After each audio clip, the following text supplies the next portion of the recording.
Oh my God.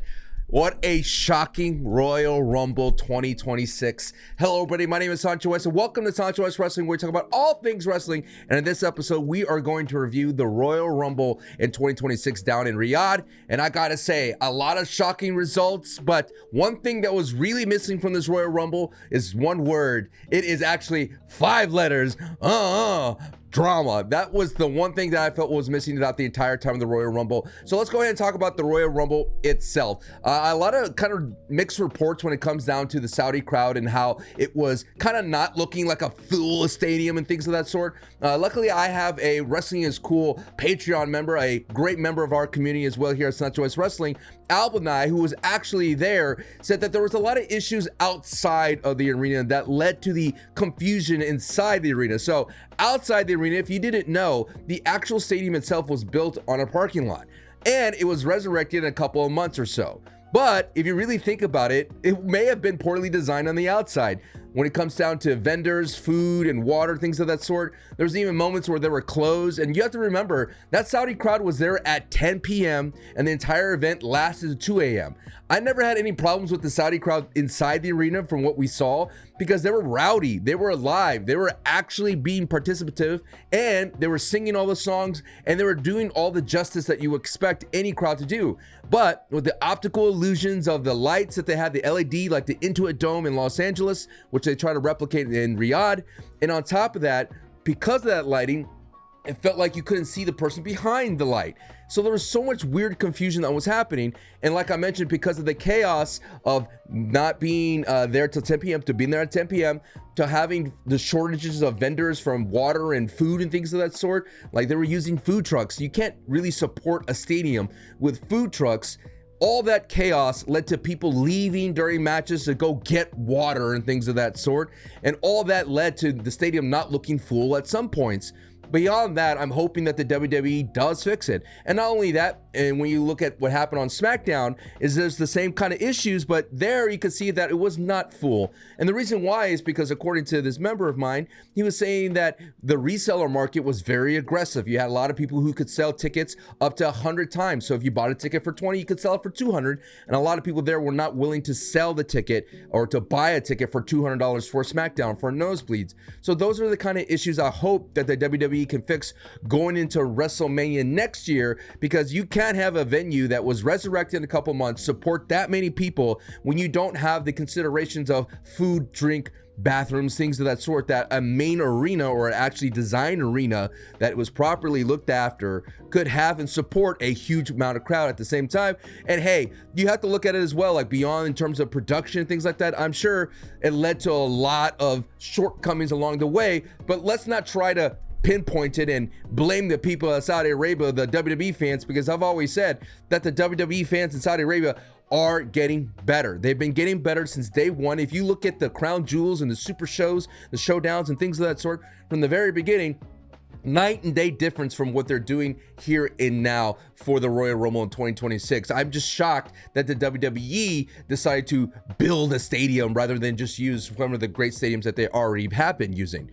But regardless, the Royal Rumble itself, like I mentioned in the opening, was missing drama. We'll go ahead and talk about the Women's Royal Rumble and the things that I enjoyed from that. Of course, Liv Morgan was the winner. When it comes down to the Royal Rumble, here's the shout outs that I have to give, because it's hard to break down every single thing. A huge shout out to Kiana James. Kiana James did a great job here, and I know she's a mid-carder and considered a jobber, but she did a lot of the work. And if you're the first time here watching this channel, I've reviewed all the Royal Rumbles for our Patreon and Wrestling is Cool, and I reviewed every single one, and there was things that I started to enjoy about the Royal Rumble that not a lot of people started to look for. And it was like, all right, who's working the match? How's the tempo? How's the intensity? Is the drama there? Is the production there when they don't miss any kind of spots in terms of people getting eliminated? Are the eliminations, do they make sense? When people run in, are they being fed? Is there action when they're being fed? Do they feel like $1,000,000 when a new entrant comes in? Or do they just run and beat up somebody in the corner? Does it make sense for a face to face in this moment, or a heel to face a heel? Are the stare downs good? Those are the kinds of things I look for when I'm critiquing a Royal Rumble. So when it comes to the women, Kiana James, a lot of people are not going to understand that she did a very great job at the very beginning.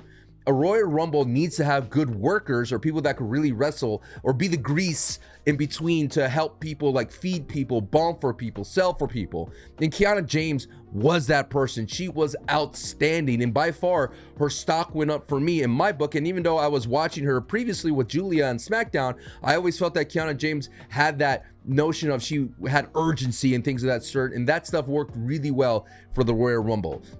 A special shout out, of course, is going to go to the standout of Lash Legend. Lash Legend did some phenomenal work in that thing, and the rocket is on Lash Legend. Lash Legend, who had Nia Jax, which I was shocked they entered early in the Royal Rumble, because a character like Nia Jax, she's a very dominant character, and if you're a big dominant presence, you get like 10 points and buffer, like you buff up at your attributes. And they kind of introduced her very early. Coming in fourth was a big shocker, because when you introduce a character like Nia Jax, it's a problem. It's a problem that you have to solve in the Royal Rumble. And considering that she's so dominant, how are you going to solve the issue with Nia Jax? And I was hoping that we had Nia Jax and Lash Legend work together and take out the field to show their dominance as a tag team. But the WWE elected to put Lash Legend by herself, and she eliminates the likes of Io Sky, Charlotte Flair. She eliminated Jordynne Grace as well. That was surprising. I mean, Lash Legend did some work. She got 5 eliminations in that Royal Rumble, and she got eliminated by Rhea Ripley. I did enjoy the notion of Rhea Ripley and Io Sky being together, and Rhea Ripley feeling that emotion. Like, they try to go for that emotion that Io Sky just got eliminated, and Rhea Ripley's gonna revenge that. So there were some moments of some drama. Another standout that I would have to definitely give to, I'm just looking down, is Raquel Rodriguez. Raquel Rodriguez, like I mentioned, big character, was a problem, and the way she destroyed Rhea Ripley shocked me. That is your prize jewel. That is the big terms of attraction when it comes down to the women's division. And people would argue that Rhea Ripley is by far one of the best superstars on the roster, if not in the world. And for Raquel Rodriguez to Tejana Bomber outside to the apron was insane.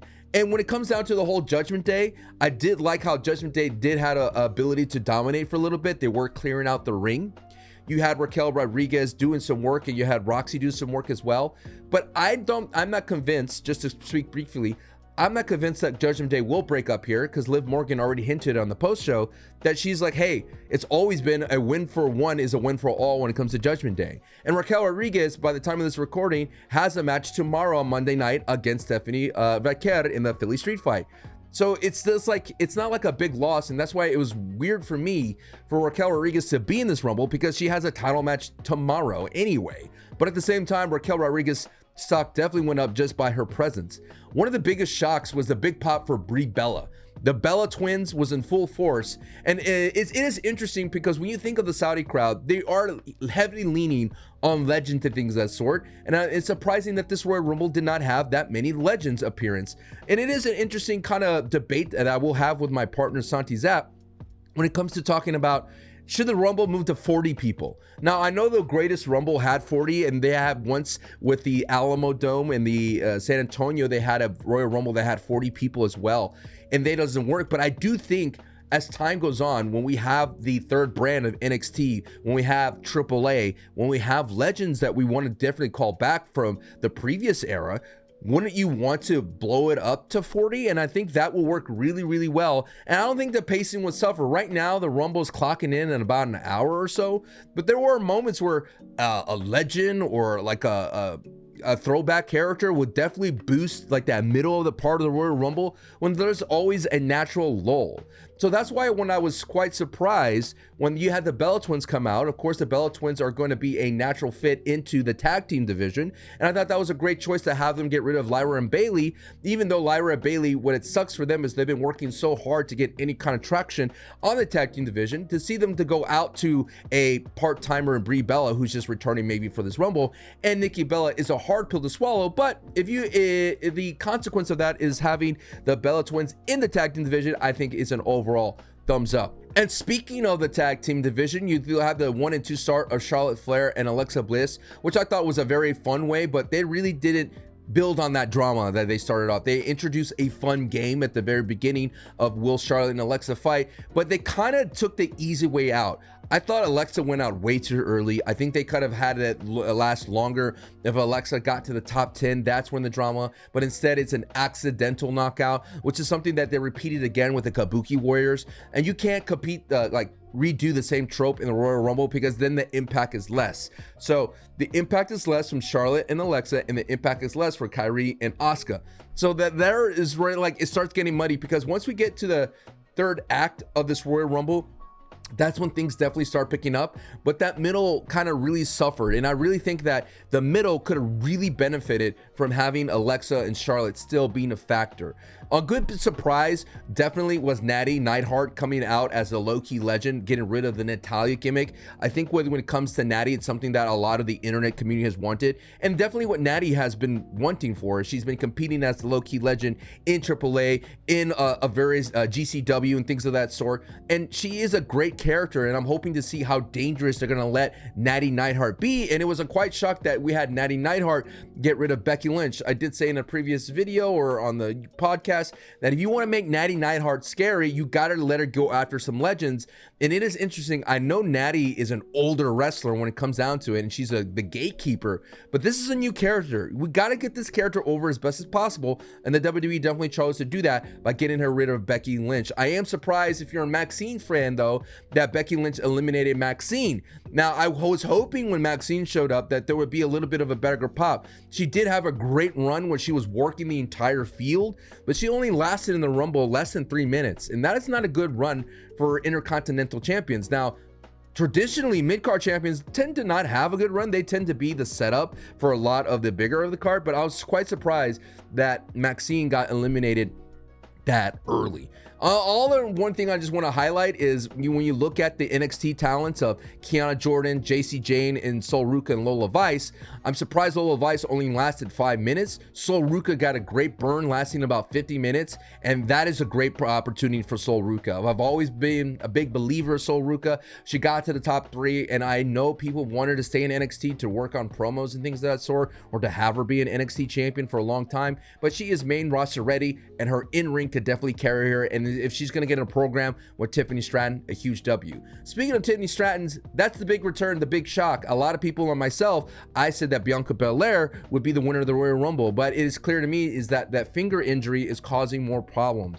I've suffered a broken finger back in the day. It was literally cut in the worst way according to the doctor, and it took a long time to recover, but not necessarily the bone. It was the physical therapy of it all. You had to do a lot of tedious tasks, and I'm just a regular Joe Schmo sitting at a computer talking to you. There's no way that this and doing that was going to be tedious, because I didn't need to recover to be able to be lifting 100, 200 pounds over my head like a Bianca Belair, okay? So that's going to take a little bit longer. It could be that the WWE wants to wait and maybe bring her back for Elimination Chamber, but we definitely got to ease, Bianca Belair back into action, because you got to have a lot of trust in the finger, and it's just such a bizarre thing how quickly your finger forgets how to move and forgets how to the grip strength and all. It's kooky. That's all I got to say. But it was a bummer that there wasn't any bigger surprise. I'm happy that we are moving away from the legends coming in for the Women's Royal Rumble. If you look at the earlier Royal Rumbles for the ladies, it was nothing but legends. And I'm happy that we're moving away from that era, and that we actually have so much talent from SmackDown and Raw and NXT to bolster the talent. So that's what I'm saying. Maybe if we bump it up to 35 to 40, we could get the leaders of the world. We could get the Trish Strategies of the world, just to bump it up a little bit. Because when you think about it, when the Nia Jaxes, the Charlotte Flairs, when they're legends, wouldn't you want to see them back in the Rumble? But I thought the NXT presence was good, and it was really nice for the NXT champion of JC Jane to show up, and of course the former TNA champion Kalani Jordan to show up for a second as well. But overall, when you get down to the final 3 of Tiffany Stratton, Sol Ruka, and the winner Liv Morgan, I thought it was fine. I thought that it felt rushed when they got to the very ends of it. They always love the apron spot when it comes to the Women's Royal Rumble. It is a lot easier for them to perform, because I remember when they started the Royal Rumble, they had to literally do training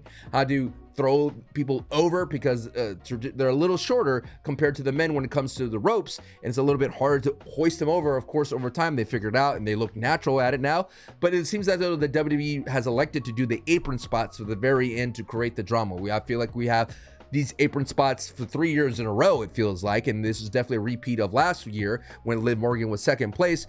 And we're going here, and it's I like the rookie mistake of Sol Ruca going for the Soul Snatcher again on the apron, and Tiffany Stratton shoves her off. And then I like the Oblivion getting off Tiffany Stratton. So all in all, a big W for the ladies. The Liv Morgan was the right choice. I like that Liv Morgan moves on. She's going to have that drama with Judgment Day, dealing with it. I think the biggest linchpin for me when it comes to Liv Morgan winning was Liv Morgan saying like, hey, told Finn Balor, what are you doing? You don't lead Judgment Day. This is family. And for her to make a decision that really goes against all that and against family is going to be quite interesting how it all falls out. Moving on down the card, we have the singles match that we have here of Gunther versus AJ Styles. This is the career on the line match for AJ Styles, and if he loses, he will retire from in-ring competition or his WWE career. This was a 24-minute match. Now, I like this match. I would say it was better paced than Cena versus Gunther, better paced than Gunther versus CM Punk. Sometimes when you have a Gunther match, you fall into this easy trap of having Gunther just be the dominating guy, the dominating heel that just creates so much pressure. But at least they told the story that AJ Styles could go up against that AJ Styles quickness, that AJ Styles strikes, that AJ Styles veteranship could kind of get him away from that kind of, I guess, soul-sucking Gunther wrestling that a lot of people don't like and things of that sort.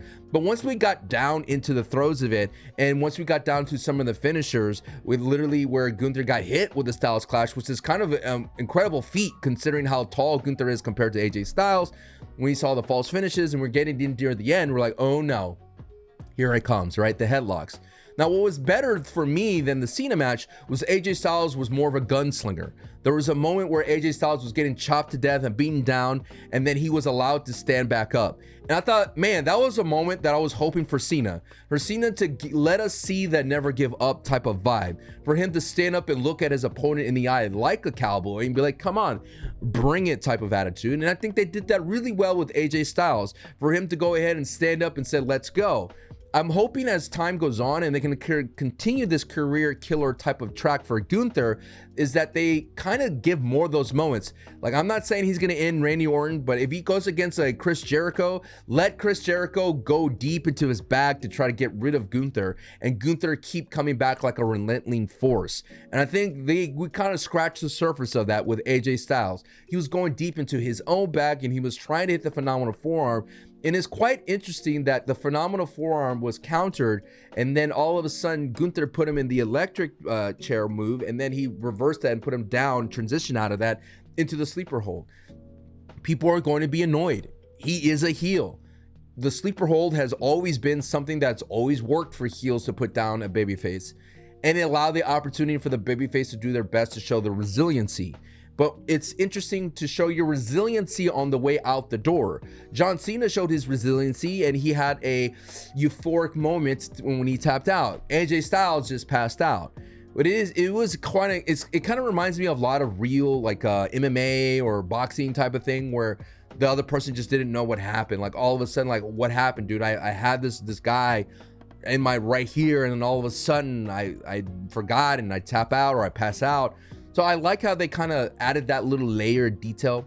But at the end of the day, the most interesting part of this match is how AJ kind of left the ring. Instead of putting down the boots and putting down the gloves, traditionally even John Cena almost took off his shorts. AJ Styles puts back on the gloves, does his phenomenal taunt, and he leaves. And that is where a lot of people go, wait, what do you mean? Because I do find it interesting that the WWE has been all about, oh, AJ Styles says this is his last time. You got Peter Rosenberg talking about AJ says he's done in the ring. You have so many people convinced in WWE's upper brass that this is AJ Styles' last wrestling match ever. Even Triple H saying like we are going to offer him a producer role. He could do the Shawn Michaels route. It's just so interesting to me that is so...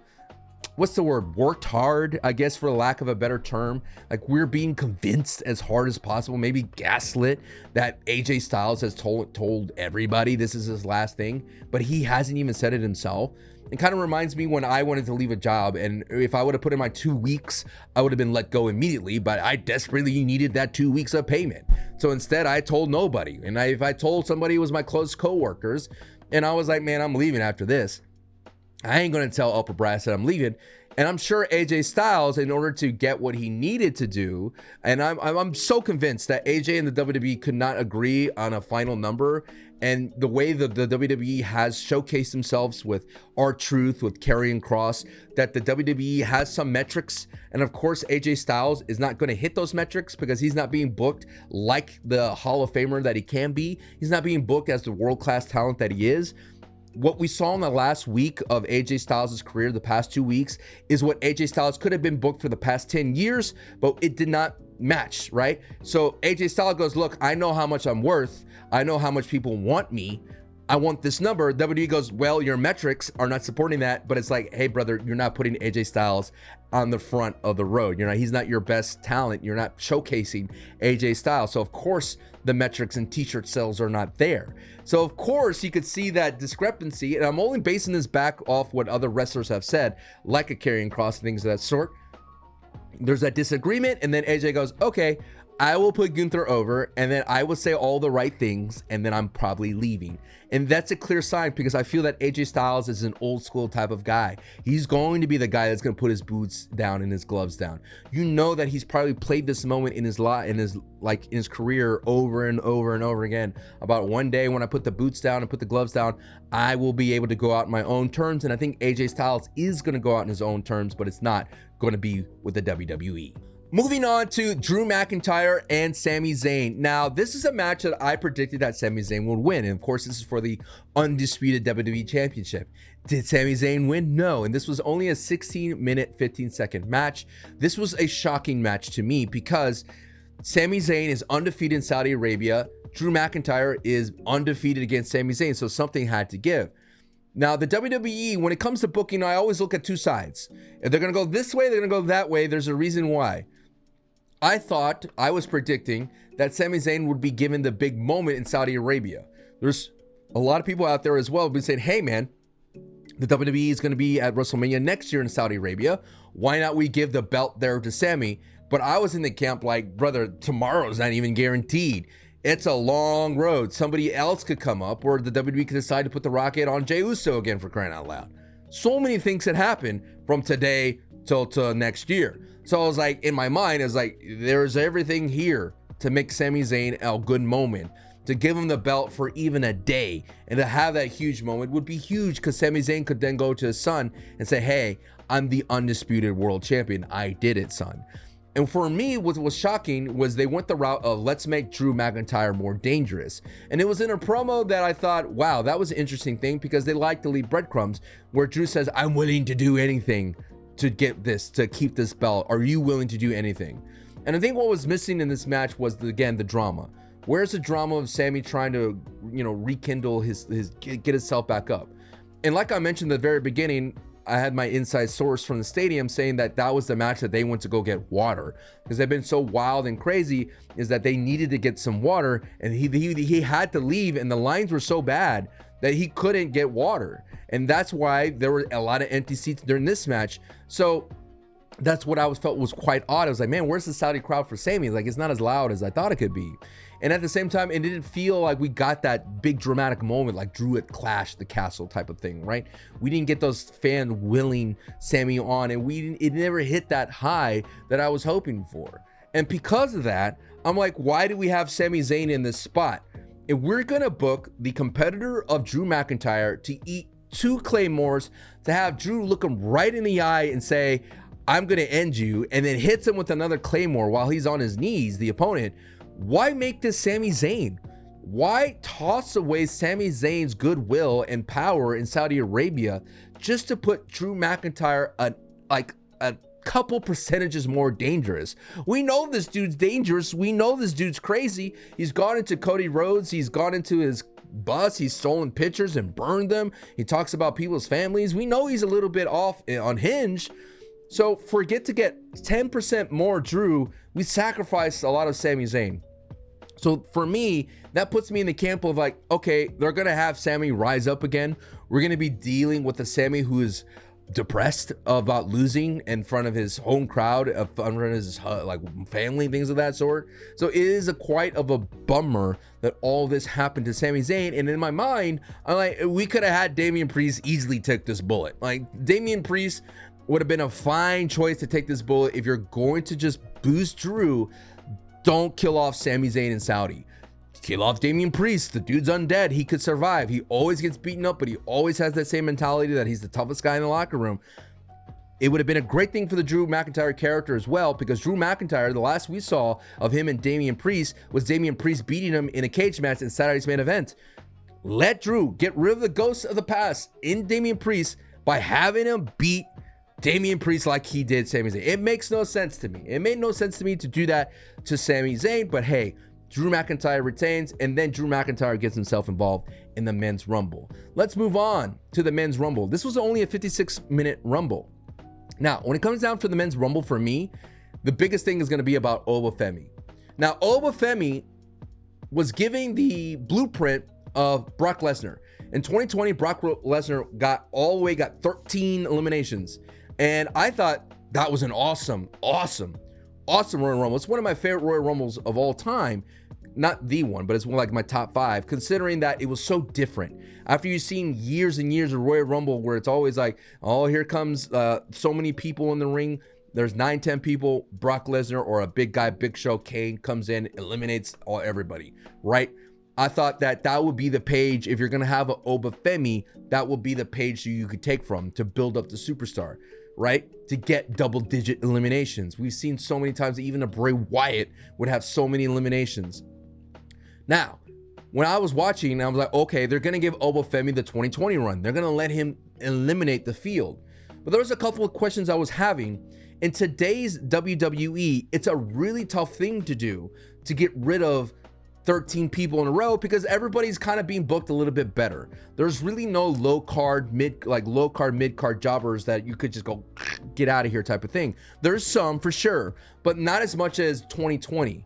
Brock Lesnar in 2020 got rid of some names that you would go, okay, I see that you could get rid of a lot of those people. Like, I wouldn't mind those people not making it far in the Rumble because you're being sacrificed to a dominating Brock Lesnar. And in that 2020, Brock Lesnar, let me just read all the people he eliminated. He eliminated Elias, Eric Rowan, Robert Roode, John Morrison, Kofi Kingston, Rey Mysterio, Big E, Cesaro, Shelton Benjamin, Shinsuke Nakamura, MVP, Keith Lee, and Braun Strowman. Okay, some of them big names in terms of mid-carders. Some of them you're like, all right, I liked, right? I really do like a Kofi, you know, for the Royal Rumble moment. I really like a Rey Mysterio, former Royal Rumble champion. And Cesaro, a big favorite. And of course, Big E, right?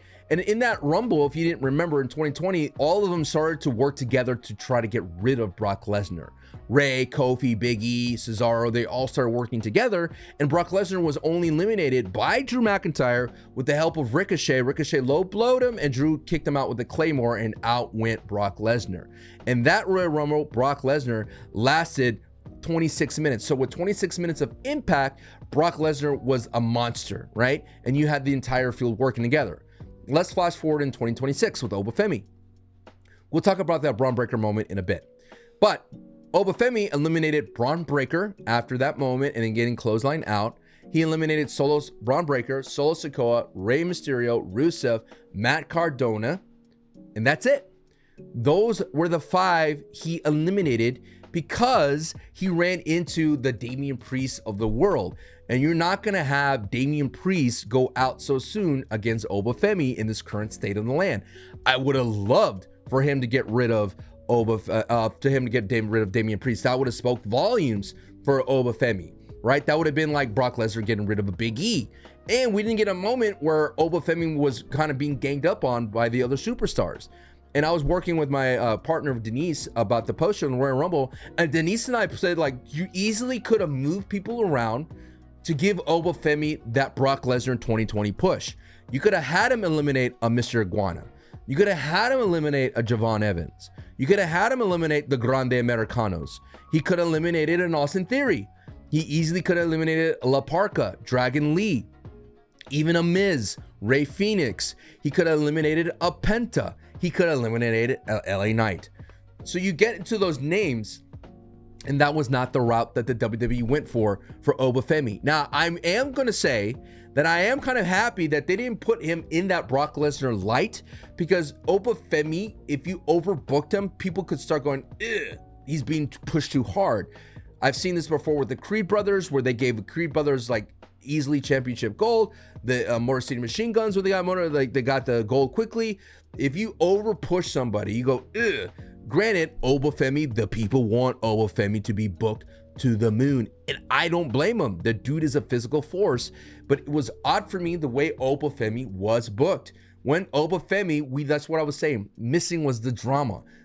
Easily could have had a good stare down with Brock Lesnar. Didn't quite get there. It was there, but didn't quite get that. We had the moment with Javon, Trick Williams, and Oba standing in the ring. Was a little bit there, but it felt a little rushed. The only drama that we really got that was kind of played out, like it was smoothed out, was El Grande Americano versus OG Grande Americano. That right there kind of was, they let that moment breathe. And so it was quite interesting when you look at Obafemi. The goal was to build up Obafemi as the big new scary character that we have on the roster. And I don't know what Brock Lesnar was doing, but I don't think Brock Lesnar was interested in selling for anybody. I think Brock Lesnar, not necessarily in for business for himself, but was out there recognizing, I'm freaking Brock Lesnar. Ilya Dragunov, one of the crowd favorites, the Mad Dragon. The dude could go through a wall and still survive. Ilya Dragunov chopping Brock Lesnar to oblivion. Gah. What does Brock Lesnar do? Laughs at him and throws him out like a child. That's Ilya Dragunov, brother. And he got yeeted out like nothing. So when it comes down to Obafemi, they lock up. Brock Lesnar literally suplexes him like nothing. First thing out the bat. Doesn't give Obafemi a moment where he stops Brock, right? That would have been big. That would have been huge for Obafemi. Nah, doesn't get that. You know what I mean? Imagine, bam! Oh, you're not going to suplex me. That didn't happen. He does get a clothesline on Brock Lesnar, sees that good old Logan Paul needs to get eliminated, goes over to try to eliminate Logan Paul, gets dumped out by Brock Lesnar. Great start, not a good finish for Obafemi. And when I think about Obafemi, I'm hoping that the fans can be patient with Obafemi's booking. Not patient with Obafemi. We all know Obafemi is the gold standard of NXT. Can they be patient with the WWE's booking of Obafemi? Because in the Rumble, you see it in a little capsule that he is good enough to eliminate the Rusevs of the world, the Solo Sikoas of the world, the Rey Mysterios of the world, the Matt Cardonos of the world. Ooh, but Damian Priest, not so fast. Javon Evans, not so fast. Javon Evans lasted 40 minutes, by the way, in that Rumble. So it's a quite interesting thing to think about Obafemi, and we'll see where he lands in the landscape of the WWE. Either he's on Raw or SmackDown. Now, more shenanigans. The Braun Breaker thing was strange to me. Braun Breaker, who we invested so much storyline weekly television, he's suspended, not suspended, reinstated for the Rumble. Adam Pearce is involved. Adam Pearce is getting involved in Vision business. And Braun Breaker makes his way to the ring with Paul Heyman. And before that, the Vision said, hey, Braun, you're going to be our guy. It was Logan Paul immediately, right? You're going to be our guy. We're going to all fight for you. And in my mind, as someone who's a Royal Rumble historian, I'm like, brother, a faction in the Rumble is a huge advantage. Nation of domination, legacy. You can even go down to like other factions like Nexus, all of them being together. Great, perfect. This guy's going to go far, Final Four. I predicted Braun Breaker to win. But no, instead, shenanigans is afoot. The mystery black hoodied man comes out and stops Braun Breaker, curb stomps him, and then throws him in the ring for Obafemi to get rid of him. There's a two kind of consequence out of that.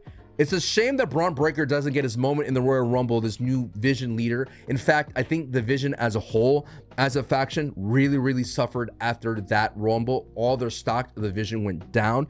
If it is Logan Paul as the masked man to kind of take over, I'm like, why? Logan's been doing great as just the soldier inside of the faction of the Vision, and I've actually enjoyed his role. I don't think he's going to be a great faction leader right now.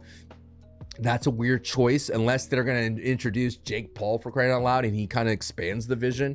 So that's weird. If it's Adam Pearce, why would Adam Pearce get involved into this business? Why would Adam Pearce defend himself, so to speak? Because Paul Heyman's kind of threatening his job. So I guess Adam Pearce is coming out of the woodwork to defend himself.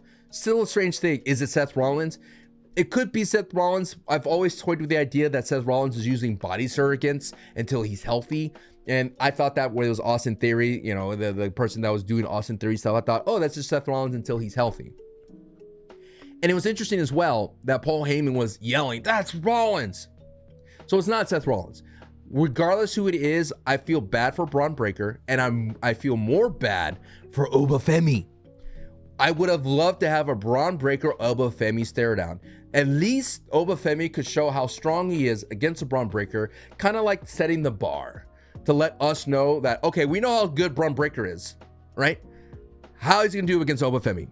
And I was hoping for that moment, because then we could properly assess the strength of Obafemi in a sense, like the power level. But that didn't happen. Anyway, as the entire Rumble goes on, we do get an introduction of Powerhouse Hobbs, aka Royce Keys, which a lot of people were criticizing, like, why would you introduce him to a crowd in Saudi Arabia? They don't even get AEW over there unless you use VPN. So it was an interesting choice to do that for Powerhouse Hobbs, aka Royce Keys. I was hoping for a more of an impact moment from Royce Keys, but we didn't get that really. I was hoping for a performance like a Jade Cargill, like a Jordan Grace, a strongman moment, but we didn't get that moment. And it was odd to me that Obafemi and Royce Keys didn't have a moment in the ring as well, like, oh, I see you, you see me type of thing. I did enjoy the burn that Javon Evans got. I thought that was great. It was a fun surprise with the AAA characters as well. To see Iguana, to see La Parka, that was a fun little addition. I was hoping for more AAA. I was hoping for Psycho Clown to show up. Didn't really have an impact as they did previously. More of them lasted about 5 minutes, but it was cool to see La Parka do his finish on Ilya Dragunov. And then when you come down to it, right, and when it gets down to the throes of it, the fun moment for me, and you got to have a little comedic moments, is Grande Americano versus OG Grande Americano, because it gets me hyped for future stuff. It gets me hyped for a Mania match. And I feel that a lot of what the WWE did in the Rumbles didn't get me hyped for a lot of future stuff, because most of the time eliminations are not really paid off. But in Vince's time of booking, especially in those Royal Rumbles, they would have a follow through of it throughout weekly television. And I'm hoping we at least follow through of a lot of things, like LA Knight's return. Hell yeah, dude. LA Knight returning. LA Knight only lasting what? It blows my mind that LA Knight only came in for 15 minutes. But he did impactful things as an LA Knight fan, and a number LA Knight stan. He got his revenge on the Vision. He got rid of Austin Theory and Bronson Reed, which is huge. And he helped Cody Rhodes get rid of Brock Lesnar. So LA Knight did something, but it's weird for LA Knight to make a return and not have an impact and not make the top 10. And at the same time, it's because LA Knight was not there to win the Rumble, and I wish they kind of told that story a little bit better.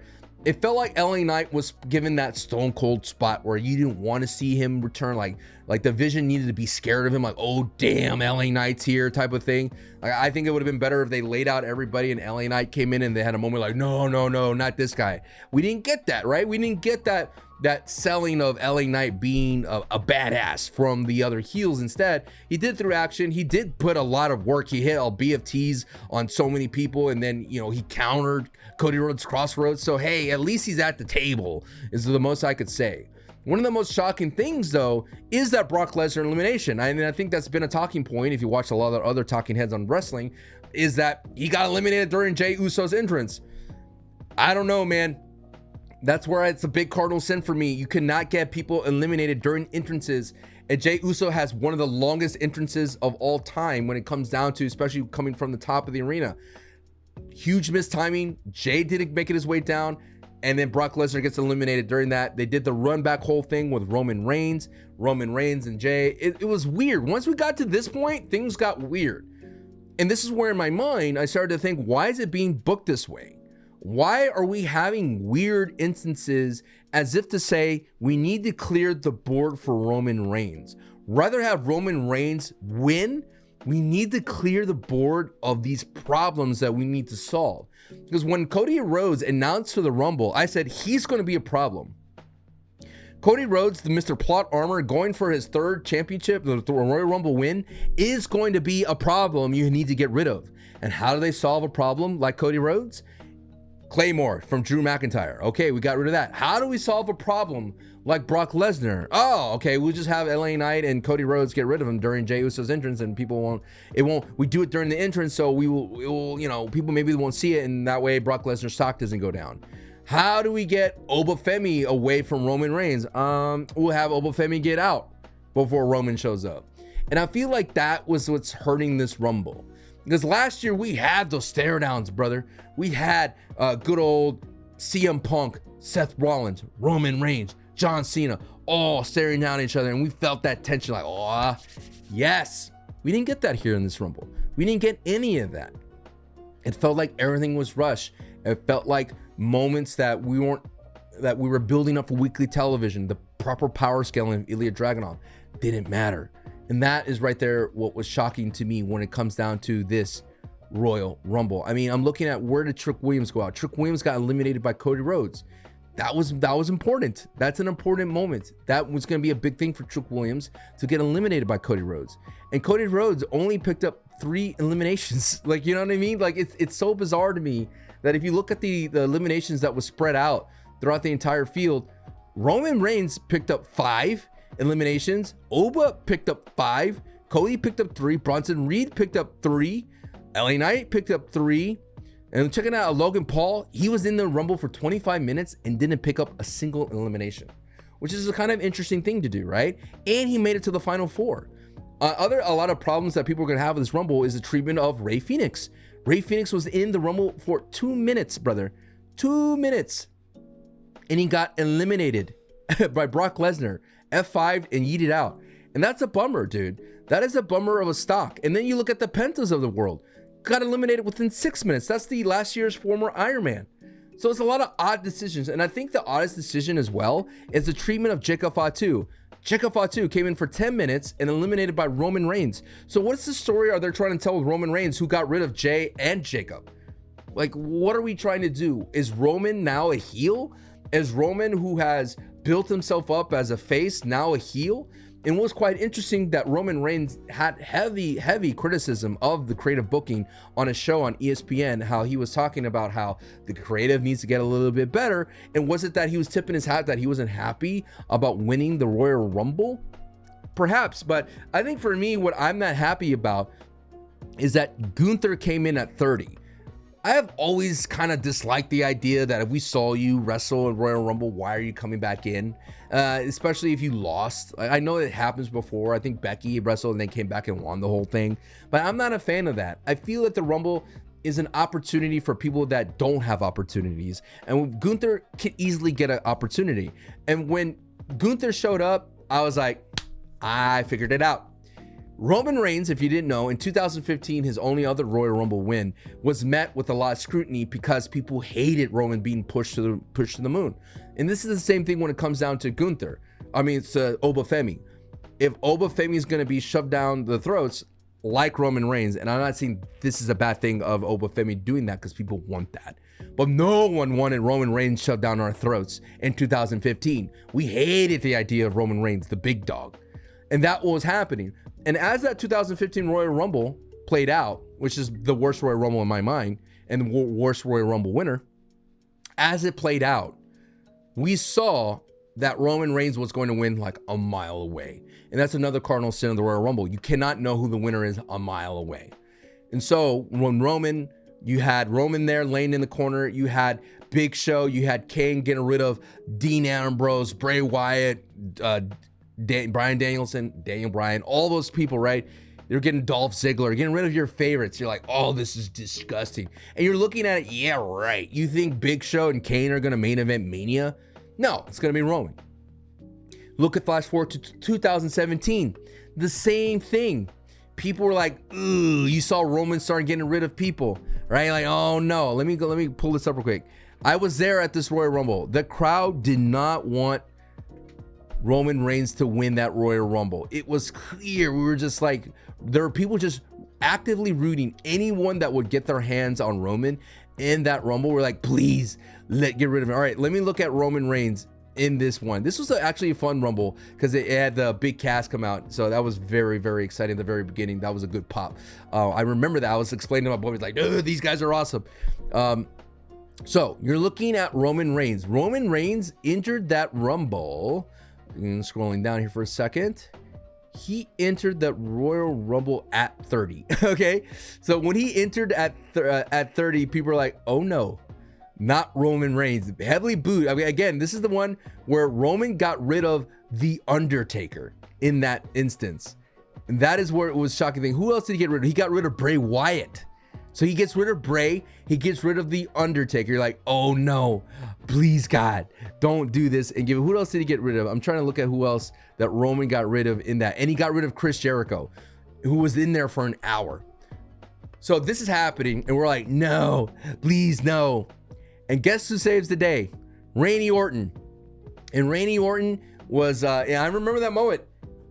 Roman was going for the spear, and Randy went and boom, hit that RKO and yeeted him out of the ring, and everybody was ecstatic. So if I'm the WWE, knowing that in 2015, 2017, people were booing Roman Reigns, how do you fix that? Oh, give him Gunther, the guy that literally ended the career of Goldberg, John Cena, and just ended the career of AJ Styles, who no one would ever cheer for to win. That's how they did it. And I kind of chuckled to myself and like, oh, all right, I guess Roman, we got to cheer for Roman here type of thing. Now, the reason why, when it comes down to the men's side of things, I didn't like Roman Reigns winning it is that I feel that the Royal Rumble is for an opportunity to go ahead and get into the main event if you can't get there. Now, some people would say that the Money in the Bank would be the proper thing to do that for like a mid-carder to get up to those ranks easily. It's like the fast pass, you know what I mean? It's that fast pass to get themselves up in there. Because you look at historically at the Royal Rumble, a lot of the times if you it's usually a top guy, and I know Stone Cold, when he first won the Rumble, he wasn't yet the top guy there. He eventually transitioned into that. Usually the Royal Rumble is a way to signify a mid-carder joining the upper brass as well, to join the main event, to be the next big thing type of thing, like you look at the Batistas of the world and things of that sort. When a big name does win, it's usually a return, like a John Cena, right? Coming back from injury, an Edge coming back from injury type of thing. There is some rare instances that a kind of a tweener or someone that is not a main eventer win, and it doesn't pan out. Sheamus, I think in 2012, I believe, was a guy that won, and then all of a sudden had that 20-second match at Mania to become a champion. And then Sheamus was booked to oblivion to be hated by a lot of people. But I'm looking at the winners, right? The only one was I can think of is like Sheamus and Jey Uso. A lot of and then maybe you want to say Drew to be that guy, like, okay, Drew is finally a heavyweight main eventer type of thing, even though he's always been sniffing around there. So when you give the belt to Roman Reigns, when you give the winner to Roman Reigns, it's like, does Roman need the Royal Rumble to say, hey, I want a match? Like if Cody was a champion, Roman just showed up, like, give me a match, I think he would get it. So I guess it's a way to build back Roman Reigns so he could challenge CM Punk, but easily he could have just showed up and challenged CM Punk, especially after that Mania that he lost with CM Punk and Seth Rollins and Roman Reigns. He easily could have been like, hey man, Seth was a problem. I want to know, you said you want to know if you're the best in the world. I am the tribal chief. I am the best in the world. I want to challenge you for that title, which we're going to get anyway. But it's an interesting thing how I feel that the Royal Rumble is not necessarily losing its identity. I do feel that we need to figure out what's it for. But let me know what you thought about the entire event. I'm hoping this video got you informed about the situation in Saudi Arabia. Also, get you like where I come from and maybe make you think of wrestling in a different way. But I appreciate you if you've been watching this video for almost 50 minutes. Be sure to subscribe. You made it this far, and at least I'm that interesting to you. And I will see you tomorrow for the watch party. Again, we do watch parties on Monday nights, Friday nights, and every PLE and Saturday's main events here on Sancho West Wrestling. Thank you so much. I bid you adieu. Peace.